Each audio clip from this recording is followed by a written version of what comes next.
So, welcome back to my channel. If you're new here, my name is Tammy Buitendag and I am the founder of The Sleep Company. And in today's video, I want to discuss a little bit the different parenting phases that we end up going through with our children, and also how it's exceptionally natural and normal not to enjoy every single one of these phases that we have to go through. Now, you start off with this little newborn, and it's beautiful for many reasons, because you're sitting with this little child that is so new to the world, but they're new to you as well. And it's so cute. It's like every morning you wake up and you look at your child and it's like you're remembering what their face looks like, because it hasn't cemented yet really into your memory because they're still so new. And they're fresh and they've got that smell, and it's almost like a very magical time with this brand new newborn. Everyone is excited to meet your child. You're excited to get to know your child.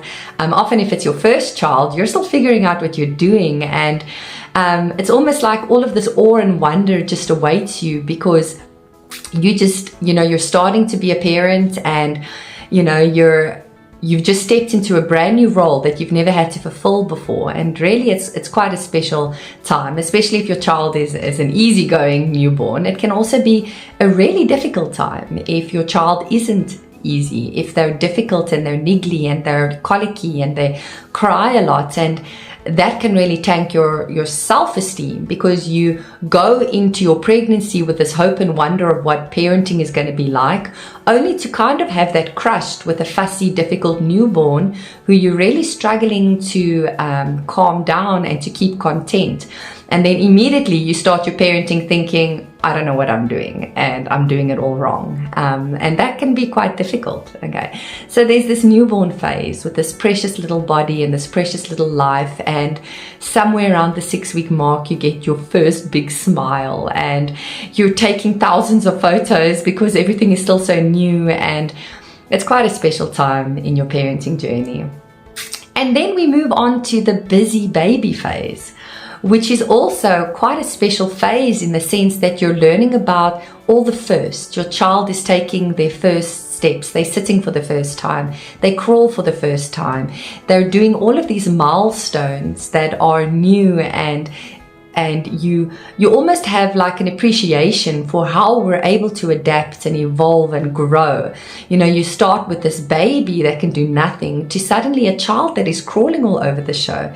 So that too can be quite a special time, but also exhausting, because once they start going on the move, you go through a phase where you can just never sit still and just enjoy your cup of tea, because firstly, they're mobile enough to get into everything, but they're also inexperienced enough to keep themselves safe. So you have to take on this role of being their safety and prevent them from climbing on the coffee table that they're going to fall off, and put their fingers in sockets and try and climb up a jungle gym, but they're not balanced or coordinated enough to do it safely. And you go to restaurants and mommy or daddy don't sit still, so you can't sit and enjoy your time at the restaurant because you're waddling over or after your child the whole time. So that is also a very exhausting phase of your life, which is probably good preparation for toddlerhood, okay? Because nothing will be more exhausting than toddlerhood. Not only physically, because physically they're very busy and they need a lot of hands-on attention. You have to pour juice. You have to prepare their food. You have to do a lot of stuff for them. But also emotionally, it's exhausting, because it's in this phase where really big emotions start erupting and they haven't got emotional regulation yet. So you're sitting not only physically exhausted and managing 3 or 4 schedules at any given point, but you're also then sitting with an emotionally volatile child, which has the ability to trigger you in 10 different ways in any given day.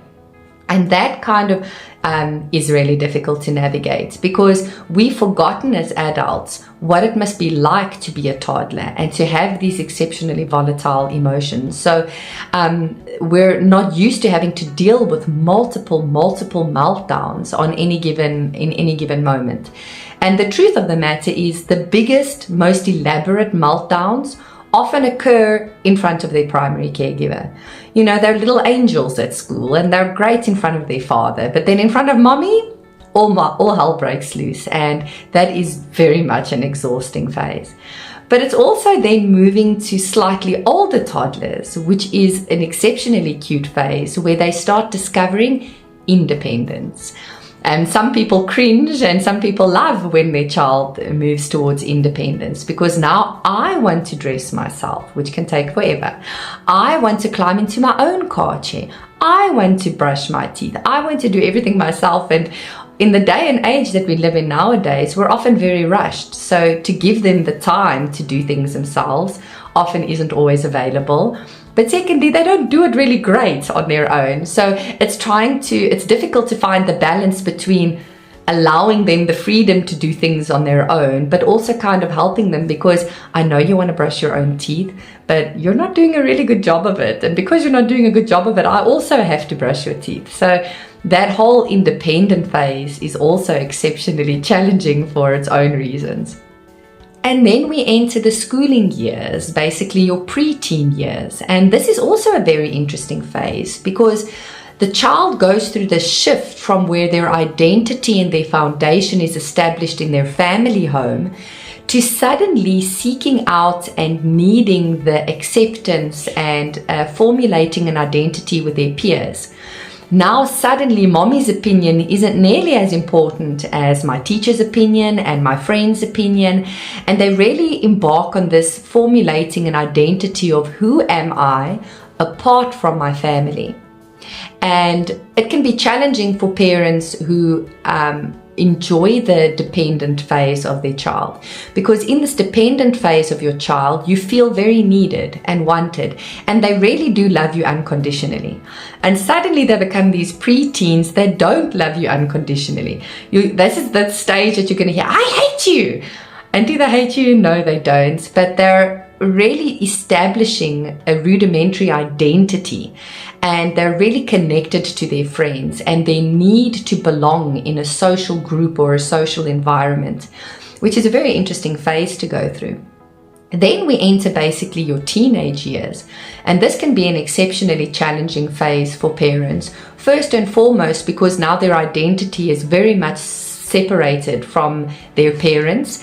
Their social group is extremely important to them, but they're also now reaching a phase where they've got to start thinking about and understanding, who am I and what is my purpose in this world? What is it that I want to achieve? How do I make a difference? How am I different from my mom and my dad? And they very much want to be different from you. They don't necessarily want to take on the identity that you formulated for yourself, because they almost have this intrinsic need to separate and be their own unique individual. And this can be very difficult, because sometimes the values that they choose to test out are not the values that you have or want to instill in them. And it's allowing them a little bit of freedom to explore different values. For instance, you might not value tattooing your body. And now suddenly you've got this teenager who wants a tattoo, or they want to get piercings in places that you don't think people should have piercings. And it's allowing them the space to do that and not to feel like a failure as a parent because your child has some different values. A lot of these values that they're going to test and they're going to try out aren't going to stick forever.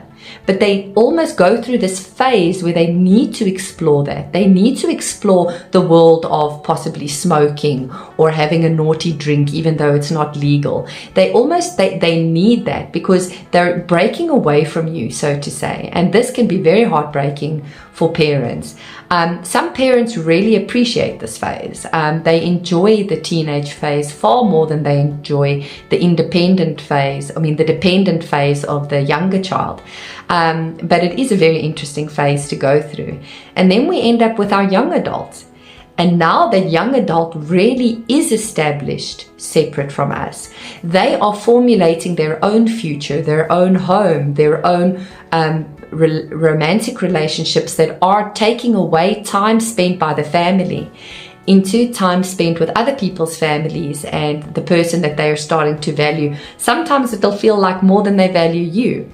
And that's a really, really tricky phase to navigate as a parent. This is where often parents are discussing or talking about empty nest syndrome. Kids are moving out of the house, starting their own families, starting their own occupations.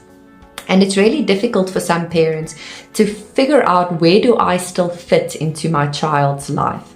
So that can be a bit of a tricky phase.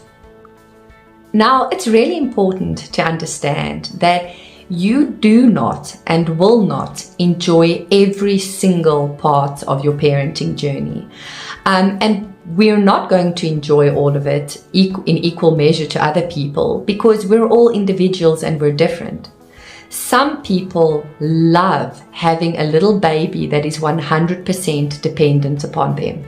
That is where they're in their little happy space. You know, they love being wanted and needed, and that they are the one providing solely for this child. Where another parent might prefer, and I'm one of these, I've started noticing that as my children move more and more towards independence, I enjoy them more and more. I don't want to be the sole obligation or the thing that you need the most out of everything in life. I like to have a relationship with my child on like a mutual understanding, so to say, where they're independent enough that they can do things for themselves, but they still seek out my comfort, my attention, and my connection on the other side of that scale. So some parents really do prefer the baby phase. Some parents prefer the preteen phase. They like watching their child explore sports and academics and social circles. And some really enjoy the teenage years, where this child really is becoming an adult that can have deep and meaningful conversations with you. Where for some parents, that phase freaks them out. They don't know how to connect themselves to their child when their child really is starting to show them that I don't need you anymore, mom. And that's really unnerving for some parents. Also, some parents really enjoy the cute phases, where the toddler phases really throw them off because they have no idea how to manage these massive, huge, volatile emotions. Some kids often go through almost like an angry phase in their life, in their preteen, teen years as well. And for some parents, they take that very personally. They struggle to separate themselves from that phase of their child, and they find that section of their child's life very complicated. Some parents like to know that they have a say over their child's life and that they have some sort of control or still influence in their child's life. Where another family or another parent likes the fact that the child is taking more and more control over their life. It makes them really proud of their children, and they feel very successful as a parent when they're able to witness that phase of their child.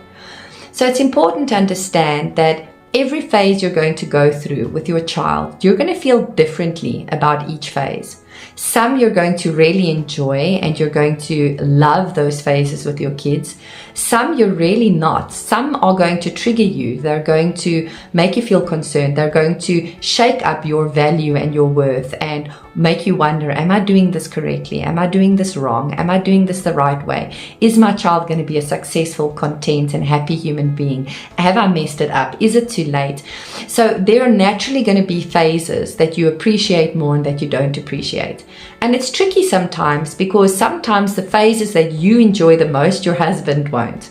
And the ones that he enjoys the most, you won't. But I think that's possibly a wonderful thing about a parent dynamic, is that because we don't always experience or feel the same about every phase of our child's development, where I am weaker, so to say, or where I struggle, my husband can be the strength. And where my husband struggles, I can be the strength.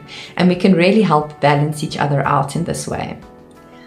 And then finally, let me mention guilt, because often when a parent goes through a parenting phase that they're not enjoying, we feel really guilty about that. We have this unrealistic expectation that we are supposed to enjoy our kids to their fullest their entire life. That's not the truth. That's not realistic. That's not practical. Okay. You don't have to enjoy every part of parenting. And if you're going through a phase that you're currently not enjoying, that does not make you a bad parent. And I'm going to say that again. If you are going through a phase with your child that you do not enjoy, that does not make you a bad parent. Okay. You're just going through a phase that you're currently not enjoying. You don't have to enjoy every phase of parenting because you're a dynamic person and your child is a dynamic person, and all of us in this world are different dynamic people that will like certain things versus other things more than another. So the fact that you don't enjoy every part of parenting is normal. It makes you a normal parent, and you can love your child through every single phase of them being raised by you without you having to enjoy every single phase. Just because you don't enjoy a phase, doesn't mean you suddenly don't love your kid in that phase. You still love your child, very much so. You're just not enjoying what they're currently going through and how it impacts you and how you have to respond. Some phases you'll feel very skilled and very equipped as a parent. And in some phases you're going to feel under-equipped and you're going to worry that you're not doing things right. All of that is normal. But enjoy your parenting journey, because they say it's over in a flash. And sometimes the fact that some phases are over in a flash is a good thing. And some phases you're going to wish that they would hang around a bit longer and they don't. But make space for yourself to give yourself grace, to not have to enjoy every phase of parenting, and to find moments of connection and pleasure in every phase of parenting as well. I hope that this video was helpful.